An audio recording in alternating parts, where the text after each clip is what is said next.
1.5? Does it feel different? I think in 2021 we went behind, right? And we came back, so, But you know what? I'm not sure that's even the lead story tonight, because I do want to get to something first before we even get to the Red Sox. It is a Friday in the baseball season. It is September 19th. There is only one Friday after this one left in the regular season. One. Could be the last Friday of the year if the Red Sox don't make the playoffs. Milliken's here. McCarthy's here. Jimmy, it's party time, baby. How about that? I could bust a move to Let's this. go. Milliken, you were like 3 years old when this came out. I don't even know what this song is. I've never heard it before. This is Pink, Milliken. I'm sorry. I If you don't know, apologize. Jimmy, you got the other one? You got the other party music that you had? Let me know when you got it, because if Milliken hasn't heard that one from Pink, I'm not sure he's heard the one you're about to play. You heard this one, I've Milliken? heard this one, yeah. Man's been to a wedding, you know. All right. We got a full roundtable here on the Baseball Hour.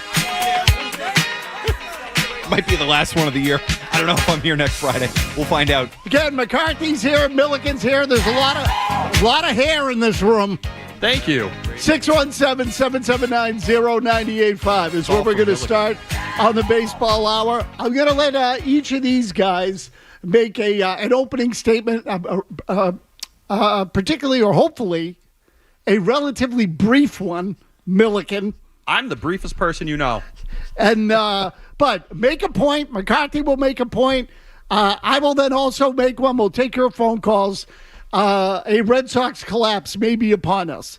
But anyway, Milliken, go first. Set the timer. But now, since Roman Anthony went down, the Red Sox are 5-8. You look at where they rank in terms of some of the major offensive categories right now. You are 19th in OPS, 23rd in weighted runs created plus, 25th in homers. You have lost that power stroke. Whether you want to say part of it's because Willie Abreu hasn't been here for a month. Good update on him. It looks like he's going to be flying down to Tampa for tomorrow's game. Is he going to be activated? I don't know. But it's better than him sitting around at Fenway and us counting the percentage points till he gets to 90% and is healthy enough to take the field, apparently. But I really think when you're talking about the offense right now, if I were to ask you who has the highest OPS on the Red Sox since Roman Anthony went down, I think you'd pass out if you saw the list of Red Sox players where that is right now.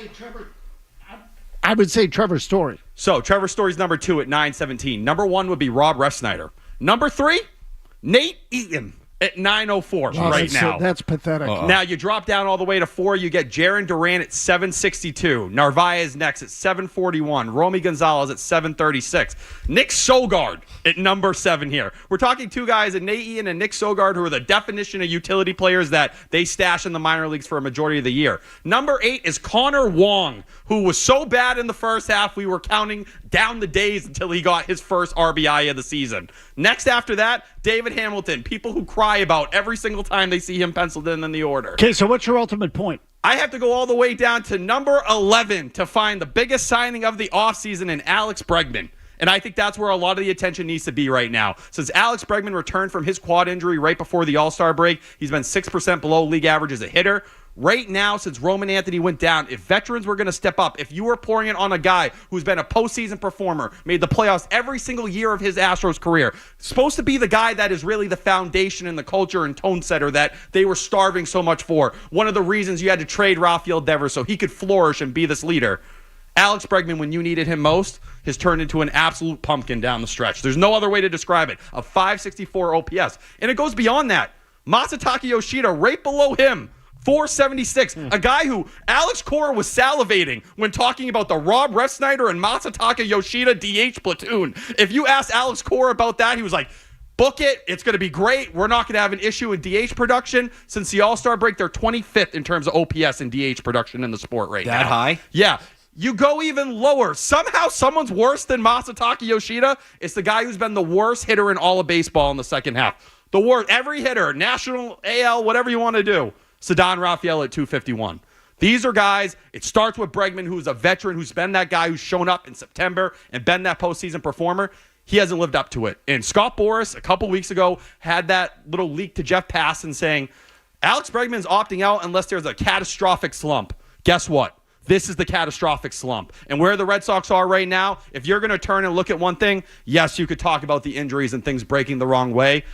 Alex Bregman being at this point in time where he has not stepped up when this team needed him most is a major thing to hold against him. Heading into free agency, heading into what he's done for this team, and justifying potentially a 5 or 6 year deal that he so badly wants. Masataka Yoshida, what you're paying him. If they aren't willing to DFA him after this year, what the hell are you going to do? Milliken, be brief. Lastly, Ceddanne Rafaela, I understand the highs and lows. This is the kind of player he is. You can't be the worst hitter in the sport by almost 30% worse than Tyler Freeman, who's the second to worst.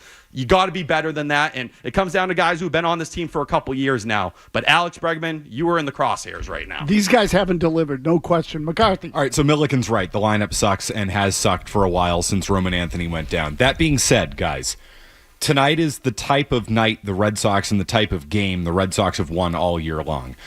When the Red Sox have had many losing streaks, Crochet has taken the ball, and they have consistently, I don't have the numbers in front of me, but we've all watched all year long. This is the type of game the Red Sox have won pretty much every time. I mean, this is as close to a lock as it gets for the Red Sox this year. Garrett Crochet stopping the bleeding, being a true ace. It is the intangible thing that you never could have really predicted. Like, you either have it or you don't, and Crochet has had it this year. This team needs a Crochet start as badly as they have needed it. That being said, I'm worried. And based on the way this team has played for the last 3 weeks, based on the way the collapse is starting to happen right now, this feels like the type of night, again, consistently, they've won this game all year long. But Crochet's on regular rest, and he has not been as sharp on regular rest. You're going to Tampa and that bandbox, that fluky minor league ballpark. This feels like a bad night. This feels like a really bad night. And I'm going to tell you right now, the way this next week plus is going to go, it all starts tonight. And frankly, I think, to put it in simple terms, will be determined by tonight. If the Red Sox lose this game with Garrett Crochet on the mound, the ace, the emotional, he is the emotional pillar of this team, because anytime anything has gone wrong, he's taken the ball and he's stopped the bleeding. If they do not win this game tonight, watch out below. The collapse is fully on. It is. I'm not 100% ready to push the panic button yet. They lose this game tonight, they're not making the playoffs. I really think this is the most important of the 9 games remaining. It's tonight in Tampa with your ace on the mound because of what he's meant to this team. So I looked this up. What do you got, Milliken? Just for McCarthy, I know he was looking for that number there. On 4 days rest, regular rest, which we'll see tonight, 3.48 ERA for Garrett Crochet in 9 starts this year. 5 days of rest, 2.27 ERA in 18 starts. It's a run 6 worse. plus days, which he's done 3 times this year, it's a 2.50. He's a run That's worse the difference. for a team that can't hit. And Kyle Harrison pitches tomorrow, who has not gone more than 3 innings in an outing since August 19th. It's a bullpen game. We'll get to all that. Let's stick to the program here at the start. There's no question Crochet is much better on longer rest. I was just trying to find out what his record was after Red Sox losses. It's a stat that you'll see oftentimes with ace pitchers. I can't find it, so maybe somebody knows that and give it to us. Here's what I'm going to tell those of you out there, and you already know a lot of this. There is no way to predict where these next 9 games are going to take you. You have no idea. None of us do. So, could they collapse? Yes. Does it feel like that right now? Yes. Could it turn around? Sure. I can't predict what the hell's going to happen. I have no idea what Toronto's going to do next week, whether they're going to want to play for the division or not, or whether they'll need to play for the division or not, which is really the bigger question. I have no idea what Detroit will want to do on the final weekend of the season. Both of those teams could be looking at a bye, for all we know. Guardians are sneaky closing in on them. 3.5 games. And maybe, if it gets to that, those teams, because if they do have a bye, maybe they're actually going to want to play some of their regulars so they don't have a week off. I can't predict what those teams are going to do. None of us can. Here's what I do know. Years ago, when the Red Sox got put into spots where they had to win, and this was shortly after this ownership group took control, the identity of the franchise changed, and they were able to win when they needed to win. And when they were down 3-1 in the 2007 LCS to the then Cleveland Indians, they held a team meeting in the clubhouse in Cleveland. Manny Ramirez and David Ortiz addressed the team. There were young guys on that team that had never won before. Dustin Pedroia, Jacoby Ellsbury, and I'm not even sure whether Buckholz, Lester, all those guys had, but anyway, there were a series of guys there that had been brought into a Red Sox organization that was used to winning. And the Red Sox came back and won. And the whole vibe around the franchise had been altered. The damage done by the last 4 years has completely changed that. These guys don't know how to close anymore. They don't know how to win under pressure, I don't think. And that is not a prediction. I'm just telling you what we've watched. What happens here going forward, maybe, as Alex Cora said the other night, they will grow up here in the final 9 days. Maybe they get into the postseason. Crochet pitches game 1. They win it. The pressure shifts to the other side. And Bayo comes out and pitches a beauty in game 2. I have no idea. What I do know is the Red Sox lost their identity in the last 5 or 6 years. 4 or 5, whatever. Take your pick. Somewhere along the line, they need to get it back.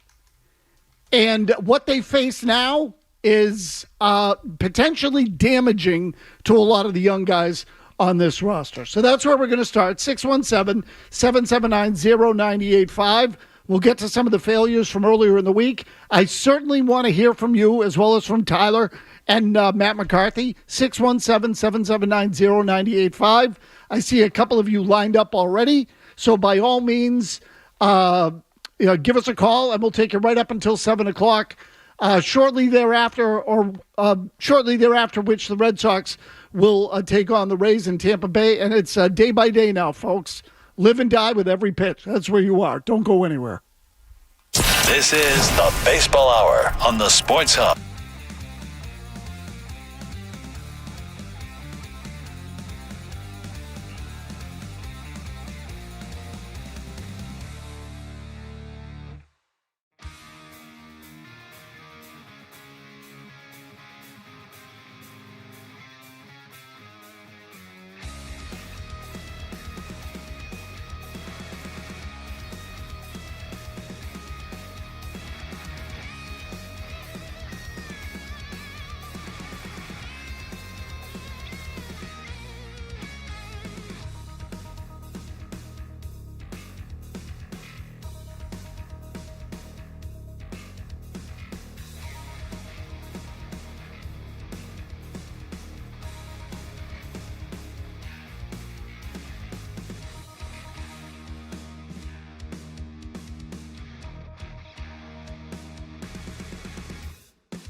Looks like they're going to go to Soderstrom coming off the bench. And Weisert's 3-2 pitch.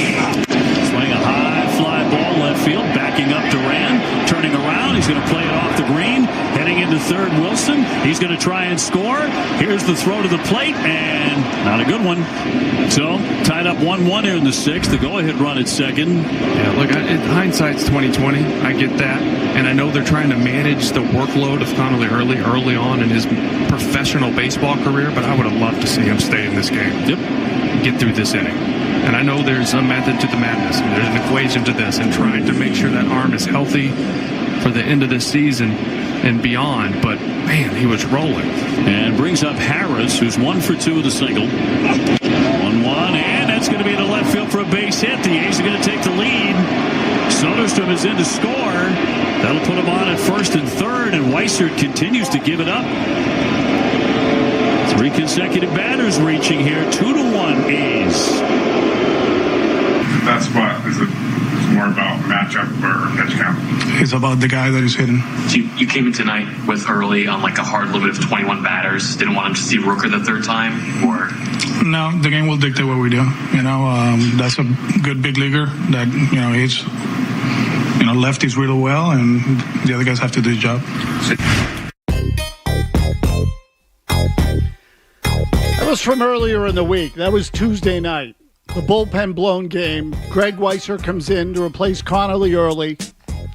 And what struck me as much as anything, and we talked about the decision at that time to take Early out of that game, go with Weissert. What struck me about that as much as anything was Cora's comment after the game. The other guys have to do their job too. Or the other guys have to do their job.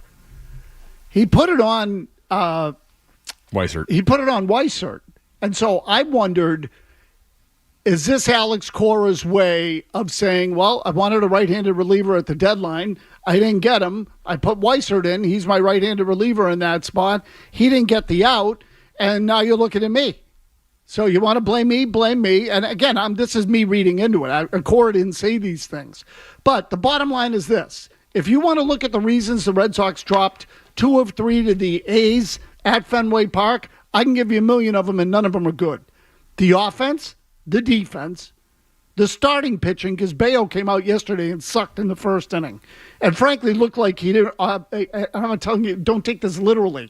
He looked like he didn't want to be out there. He was just kind of flipping it up there. And from the get-go, there were 3 pitches into the game. Felger and I were watching it out in the lobby here before we came on the air. I said, he's got nothing.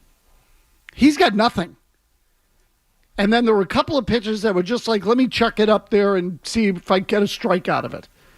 So offense, defense, starting pitching, relief pitching, base running mistakes. They got picked off in one of the games this week. What else? They're at home, and they've lost 10 of the last 15 at Fenway Park, I think it is. Yep. So they're not winning at home anymore.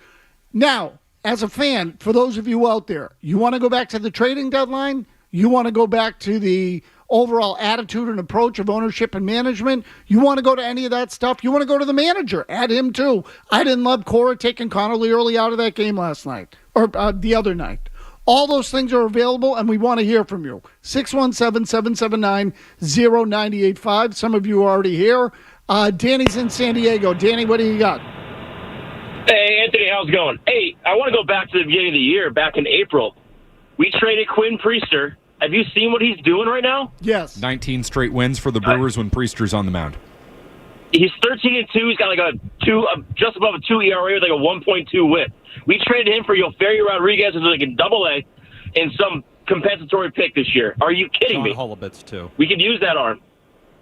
So, Danny, look, I think this is one of the things that people don't talk enough about is the decision to trade away Priester, and that was a decision done in large part for the future.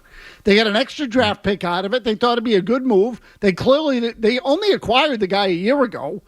Was it last year they acquired him, Milliken? Yeah, for Nick York at the Yes, deadline. it was at the trade deadline. And keep in mind, with Quinn Priester during spring training, they were so unimpressed with him, they pushed him completely behind Richard Fitz. And by the middle of camp, Quinn Priester wasn't even competing for that last spot in the rotation anymore. They weren't impressed whatsoever. So, now, again, and this is something that you can look at with Breslow. Why were they able to get something out of Priester in Milwaukee that you want to get here? Now, you want to give me better division in the American League East, harder to get out of him, whatever. You can give me all the excuses you want. Breslow was supposed to be building the pitching program, and they didn't exactly give Priester a shake. He wasn't here that long. They got him at the end of the season. What did he make? One start for them in the big leagues? Yep. He got to camp, and they traded him in April. He wasn't even here long, and they moved him on. Now they're trotting out guys from, Double-A in the middle of the season that they didn't have, that needed more time in the minor leagues. Peyton totally wasn't ready to be in the big leagues. No, not at all. And you saw why he looked so good in his, the relief stint, because he could throw 80% of the four-seam fastball and let it carry. What's the biggest reason you think the Red Sox are where they are, Milliken? Single biggest reason. Give me the one biggest reason you think. I would say the rotation. Being able to have the best ERA in all of baseball from June 7th, which was the start of that 6-game winning streak before Rafael Devers got traded, all the way up until September, you were the number one ERA in all of baseball. The Brewers were right behind you by like 0.3, and the Phillies were a couple points behind them. That would be first, and Roman Anthony's emergence would be second. Yeah, no, I'm totally with Milliken. They've pitched their way into the spot, and now you're starting to see the cracks in the pitching staff, which is why the collapse is potentially on. Because they can't hit. They've masked this since the Devers trade, and they masked it by the fact that Roman Anthony came up and was a stud essentially right away, which even I did not predict. I mean, I think we're all high on Roman Anthony, but I don't think any of us could have predicted how good he was going to be. But the second he went down, this is a AAA lineup. It has been since he went down, and he was probably masking the fact that it's been a AAA lineup really ever since they traded Rafael Devers. So to me, it comes down to Bayo and Giolito. I focus on those two guys. Over the course of the year, and we talked about this last week, the Red Sox won 2 out of every 3 games started. 2 out of every 3 games started by Crochet, Giolito, and Bayo. In the last week, they're 1-3 with those 2 guys on the mound. And I'm talking about Giolito and Bayo now. 1-3. And you say, well, that's not, it's only 3 or 4 games. That's basically the difference between you having a cushion in the wild card race and not having one at all. There's no margin for error. And I think you were pointing out before the show, Maz, the Red Sox are 21-9 in Garrett Crochet starts this year. They're 13 games over 500. So without Garrett Crochet, who is the ultimate difference maker, they're a 500 baseball team, which is why tonight is so critically important. He has won this game all year long. If he does not win this game tonight, and they do not win on a Garrett Crochet start, watch out below, because I think the bottom's coming out of this team if they don't win this game tonight. Yeah, and you look at Bayo right now, it's a 5.63 ERA, a 4.21 FIP in 3 September starts. Giolito, it's a 4.20 ERA, 4.08 FIP. You look at the last 8 starts, Giolito's walked 5 in 3 out of 8. He's walked at least 3 in 5 of 8. So the command, you talk about, and his velocity was down a full tick in this last start as well. So velocity's down. He's losing control. He can't hit his pitches, whatever it may be. Mechanics are getting lazy. You're in big trouble. And that's why the trade deadline fumble was such a big thing, because you needed another pitcher to carry a mediocre or worse offense. Chris Gasper said this today on Felger and Maz, and I think it's a point that gets lost in the Devers trade. We all look at the Devers trade, and we say, well, you had the bat, you traded away the bat, now you can't hit. And Devers hits good pitching, and all of that's legit, but you've known that since day one. Okay, when you traded Devers, you knew you were giving up the bat. That was a given. It actually turned out being not as bad as we thought, because Roman Anthony developed so quickly. A lot of us didn't think Roman Anthony was going to jump right in and have a 900 OPS. They didn't either. Okay, no, they definitely didn't, Tyler. Good point. So, but here's the part that Gasper brought up, and he's right. The pitching they got back has not helped them in the least bit. Right. In fact, Jordan Hicks hurt them, and now Kyle Harrison's going to pitch tomorrow. As you pointed out, Milliken, it'll be a bullpen game. The game the other night that he pitched in, I know he gave him 3 innings. I think they lost the game. Right? In Oakland The or Sacramento game. Yeah. They got walked off that night. Okay, so afternoon. He gave him 3 innings. Fine, whatever. But I've heard people talk about it like, oh, Harrison, he was okay. He was okay. I didn't think the stuff was great. It was, he lacks command. The breaking ball kind of rolls in there. That was the biggest thing. He was throwing the slur for strikes, which he just hasn't been able to do in the minors ever consistently. I'm just telling you, it's a hittable slur. To be fair, though, the A's are a top 10 offense in terms of OPS in the sport. So it is good competition. It's what makes what Early's done in his first 2 starts even more impressive. George is in Malden. George, what do you got? Hi. If the Red Sox make the playoffs, Does Bello pitch the second or third game in that playoff series? Well, what would you do, George? I would pitch Bello number 3. Okay, why? Because you can't trust him. Can you trust Giolito? A little more than Bello. Okay, so again, veteran guy, I understand that perspective. I would tell you Bayo has better stuff. I'll go with the stuff. I'll go with the stuff every time, particularly when Giolito was on that Nationals team, wasn't he, that won the World Series? Did he pitch much? No. He was on the White Sox at that point. Oh, he was? Yeah, okay. 2019. So he doesn't have any winning pedigree either. No. Has Giolito pitched in the playoffs? Yeah, he was on that 2020 team when Crochet came up. Okay. And they made the postseason that year. Yes. Wow. That's something. So, look, given that there's no postseason edge there, I would go with the stuff. I would go with Bayo in that spot. Go ahead, Tyler. No, you might not be able to line up your pitching going into the playoffs because you're probably going to have to play for something next weekend. Well, so this is another thing, too, is that you've fallen so far in the race. And remember that a couple of weeks ago, a little more, maybe 3 weeks ago now, they were up by 6. They were up by 6 games. And now it's down to 1. And what is the series that's going on this weekend? It's Houston and Seattle. Yep. So that one could actually help you out a little bit because that series, someone's going to lose twice. And whoever wins that series is going to have the tiebreaker in the division race. They're tied 5-5 in their season series. So whoever wins that series is effectively going to have a 2-game lead in the division. And, that just could make the landscape certainly a little clearer for the Red Sox, and someone's going to get 2 losses out of that. And the Astros, they just got Isaac Paredes back today, but they lost Yordan Alvarez, who might not be ready for the playoffs. That's a pretty big blow to them. Alvarez is a huge blow. Incredible. Again, he's been gone the large majority of the season. Yeah, Giolito in the playoffs, 2 starts in his career, 1 in 2020, 7 innings, a 1-run ball against the A's. 2021 faced the Astros, and he got smoked, 4 earned runs and 4 1/3. Yeah, I'm not holding my breath on Giolito. His stuff's down. Bayo's velocity is held. I think more... Some of it's regression. Some of it, he just hasn't been very sharp. Giolito's running on fumes. Let's be honest here. I'd go with Bayo. Anyway, Kev. Oh no. Jeez, I do this every time. It's unbelievable. It's just, you know what it is, Kevin? I'm so used to looking at you that He's a good-looking kid. I immediately turn to you first. Matt McCarthy will get you caught up on headlines. Don't go anywhere. Sports Hub headlines presented by Celsius Energy Drinks. In your defense, Maz, you're not actually used to having us in this room on a Friday night either. So, I mean, so this is proof that I learn slowly. That's what it is. I have as I tell Felger all the time, I have a slow absorption rate. I learn slowly. It's only been 25 weeks and I still haven't figured it out. You're just like the Red Sox. Unbelievable. Who start up a 3-game series tonight against the Rays in Tampa. Garrett Crochet on the mound. Drew Rasmussen goes for Tampa. First pitch, 7:35 tonight. Wilyer Abreu flying to Tampa. He might be activated tomorrow. Might. We'll see.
win or loss. So on to the next, man. That's our mindset.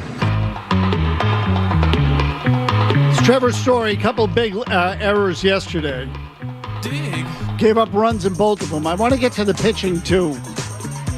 And when I say the pitching, it's really more about management and their decisions with regard to the pitching staff.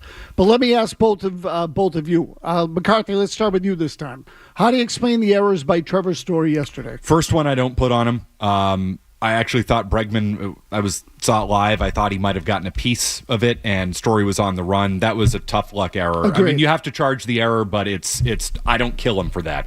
The second one is inexcusable. I mean, that was just pure not paying attention to how quickly the runner was getting down the line, and he panicked. He looked up, he saw how far, I think it was Kurtz, down the line, and he panicked, and he sailed the ball because the moment was a little bit too big for him.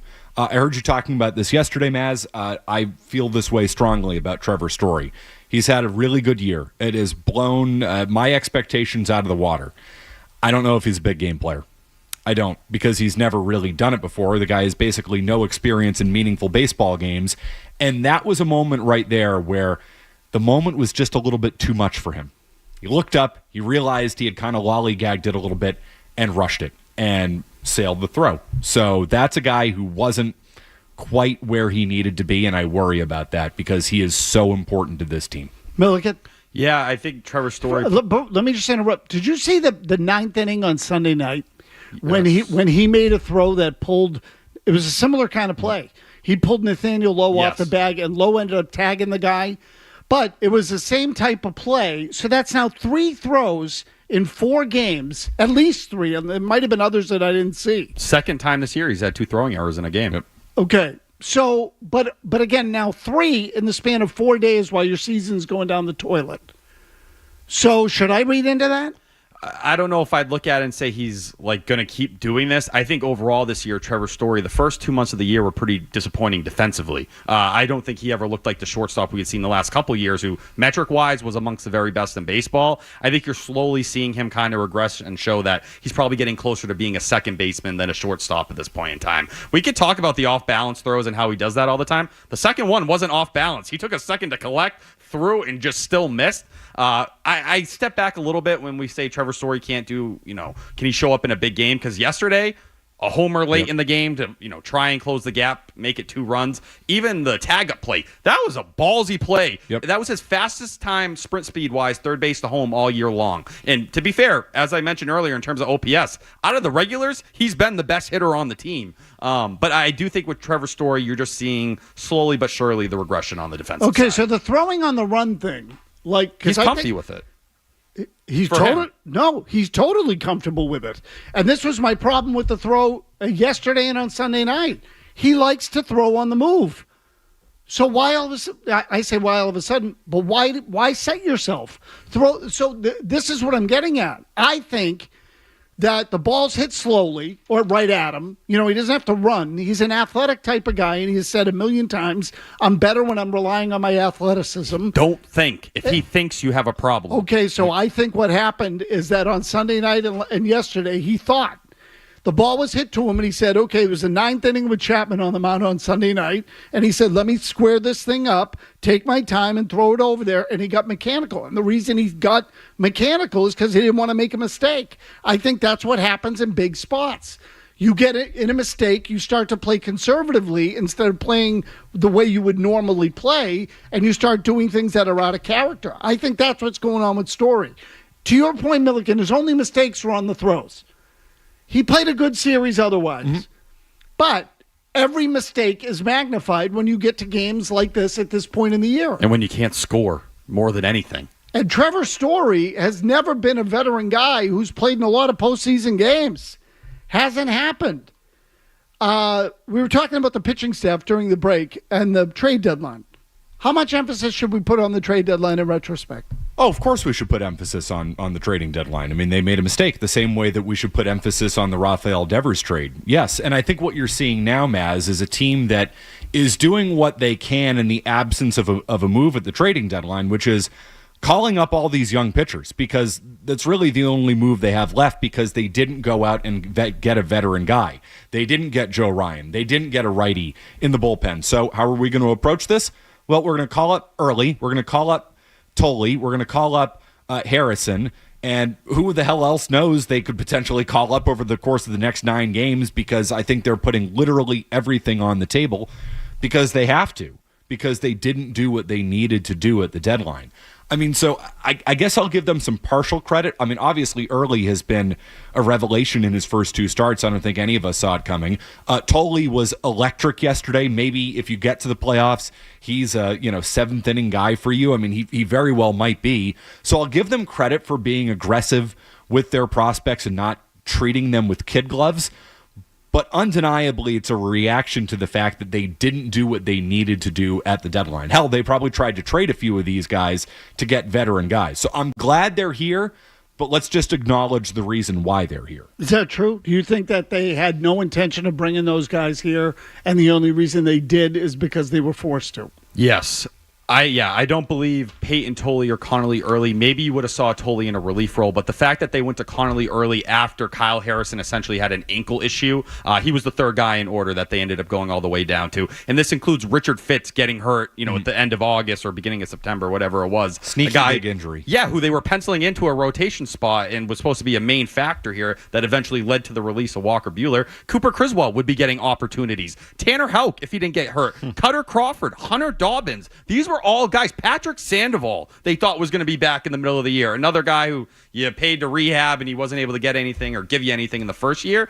I don't think it was ever meant to be these guys. The problem is you got to the deadline where you had a chance to make an adjustment. And as you see, Bayo and Giolito, the fact that they're now faltering, especially with the state of the offense, oh no, your biggest strength for 2.5 months of the season isn't there anymore. Your margin for error is just so thin right now. If you're able to get Joe Ryan or whoever it was, it's a much different thing, because instead of the 4th and 5th spots in the rotation kind of being Hail Marys, you would have a little bit more, something more to depend on. I think even in terms of the bullpen, when Cora talked about why Weissert had to go in after Early, he goes, we don't trust Justin Slayton if he's not pitching or entering in a clean inning right now. That tells you everything. So we don't have dependable right-handed relief. So yeah, we had to throw Greg Weissert there. In a perfect world, we wouldn't, but that's where we're at. Tyler mentioned Buehler. Did they make a mistake letting him go? Yes, of course they did. Because they don't have a second righty in the bullpen right now. So Buehler sucked this year, but he's a guy with big game experience. You never know what a guy like that might be able to give you kind of out of nowhere towards the end of a year. I'm not saying I was going to count on it from Walker Buehler, but based on where this team is at, they're in the middle of a collapse, and they don't have many guys who have ever played a meaningful baseball game in their life. I would have preferred that Walker Buehler had been here, and I think the mistake with the Buehler thing, guys, came from the way they handled him after he moved to the bullpen. He moved to the bullpen, but then they only used him in a long relief role. Like, how did you not try him as a leverage right-handed guy out of the bullpen? Like, Whitlock's their only righty that you can trust. I wanted to at least see Buehler compared to seeing Greg Weissert in a spot like that. Like, see if the stuff plays better in a 1-inning role. I'm not guaranteeing that it would have, but it felt like they never tried, and that was a mistake. I mean, if it matters to you, Buehler made his first start with Philadelphia last week, 5 innings, 1 run, 1 hit, 5 hits, 1 run, importantly, 1 walk, 3 strikeouts. He threw 90 pitches, 59 for strikes. So, I wouldn't call it the most impressive outing in the world based on the numbers. It's not bad, certainly pretty good. And, not pitch efficient to say the least, but you could use 5 innings right now. And you look at some of those spots, that last game against the Guardians, which was a bullpen game where Dustin May entered late, that was a punt game. You had lost that game in the first 3 or 4 innings. If you just have someone out there who can get by and give you something professional. Peyton Tolley, that first start was awesome. The next 2 starts, the guy was completely overwhelmed, and the last one before this first appearance as a reliever was a bullpen game. He only threw the first, 2 innings, 3 innings, and you lost that game too. So anything would have been better than what Peyton Tolley gave you, and yet you saw how quickly they were ready to move him to a relief role. It's so clear he didn't have the secondaries to go through the order multiple times, but it was almost like they were trying to convince themselves and jack themselves up when Tolley was coming up and being like, he's ready to go, we're going to just ride him through the last month of the season. It took 3 outings before they're like, you know what? He's a reliever, and we're going to go to Connolly Early, who was 3rd in the pecking order of AAA arms we were considering at that moment. So one of the things I haven't asked these guys yet is the role of Alex Cora in all this. We'll get to that when we wrap it up on the Baseball Hour. Also take your calls. If you want to jump in here before the end of the show, 617-779-0985. Don't go anywhere. You're listening to the Baseball Hour.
Rich, before we get to Alex Cora, Rich in Newton wants to talk about the other Alex Bregman. Go ahead, Rich. What do you got? Well, I think that soon after Bregman got back from his leg injury, he hit his head very hard. His nose very hard. And since that, I feel, has to be looked into very in detail, because he may have suffered some bleed or some cranial damage or brain damage. Rich, what the hell are you talking about? That was before Rich, the quad injury. What are you talking about, Rich? When you don't remember when he came back and he had this fall on his nose and his forehead? That was before the quad injury, wasn't it? I don't remember, no, but he hit for a long time. Yeah, exactly. He hit for a long time. So whatever went wrong with Bregman, it's all happened in the last 3.5 weeks or 4 weeks. So I mean, I'm open to any theory. I rule out nothing, but he was hitting for a long time after that. Discussion for another day. He might not opt out. It's been that bad here. I think the whole thing's been a bluff from the beginning. But if you ask me, the guy missed 2 months with a quad injury that now feels like it's chronic. So would you give him a big contract with that leg? No, I wouldn't. Just quickly from each of you before we go and before we wrap it up. How much of this do you put on Alex Cora, McCarthy, go? So I put a great deal of it on Alex Cora, but not necessarily for the way that things have gone down the stretch. I actually think their problems down the stretch here really are more roster related. This is a AAA lineup, guys. Like, do I really expect Alex Cora to get a lot out of the Nate Eatons and the Masataka Yoshidas of the world? I really don't. I think where the blame falls for Cora is the way he managed the team at the beginning of the regular season and the way he approached his job up until the Rafael Devers trade. What's one of the primary reasons that Rafael Devers is gone, guys? It's that Alex Cora couldn't manage Rafael Devers. 100%. And he still doesn't get enough criticism for that. We focus on ownership. We focus on Craig Breslow, rightfully so. And we focus on Rafael Devers because he was a petulant child. How about Alex Cora, who is one of the highest paid managers in baseball, who couldn't get Devers on the right page and frankly washed his hands of the whole thing? They can't hit. They need Rafael Devers. And I'll put a lot of that right now on Alex Cora. He's one of the primary reasons that Devers is gone, because Cora couldn't do his job effectively enough. We're not focusing enough on it. I couldn't agree more with that statement. And I think you go back and Cora, we started getting some of the little droppings of information that Cora had sent him a text during the offseason. Hey, I want to meet up. And Devers never got back, which Jeff Passan said in his article. Very typical of Devers. When he hit the offseason, you're not talking to him. He's on his farm in the DR, and he's going to live his life. Guess what? Rafael Devers was at spring training January 13th. He spent a month down there before Alex Bregman even signed. Alex Cora was down there. Any conversation, anything you want to talk about, anything you want to go back and forth, you could have had it then. Who forced Alex Cora at winter weekend to talk about Alex Bregman as a Gold Glove second baseman and said he always envisioned him as that? Seriously, who? If you're Rafael Devers, I would look at Alex Cora and I'd say, you snake. You absolute fraud. You sat here and you told everyone you thought he was a Gold Glover. This is what he was as a second baseman. That guy was one of your lieutenants down in Houston, someone you were close to. You played kissy face every time you saw him in the years after that. And, oh, wow, you betrayed me the minute he had a chance to come to this baseball team. That quickly, yeah, I would look at Alex Cora because he deserves a ton of blame for how that situation played out. And who told him to throw his glove away? Which Craig Breslow even said Alex Cora told him to throw his glove away. That's what it was. And he never should have threw his glove away. Communication from the boss matters. When you're supposed to be one of the best player managers in the sport, right? Well, I'll tell you what. This much I know. If the Red Sox miss the playoffs, there's going to be plenty of blame to go around. So we don't have to worry about that part. Jimmy Stewart, we're good when it comes to blame, aren't we? My favorite thing to do. I think Boston, as a sports media town, invented the concept of spreading out the blame. Blame and burning bridges. I'm here for it. I think that we are good at that. The fans are good at that, too. Top of the hour here. No commercials. Matt McCarthy will get you caught up on the headlines. Joe Murray's in. Stu, is he back there? There he is. Can't see Joe. Joe will have it for the balance of the night. Red Sox will play their 100.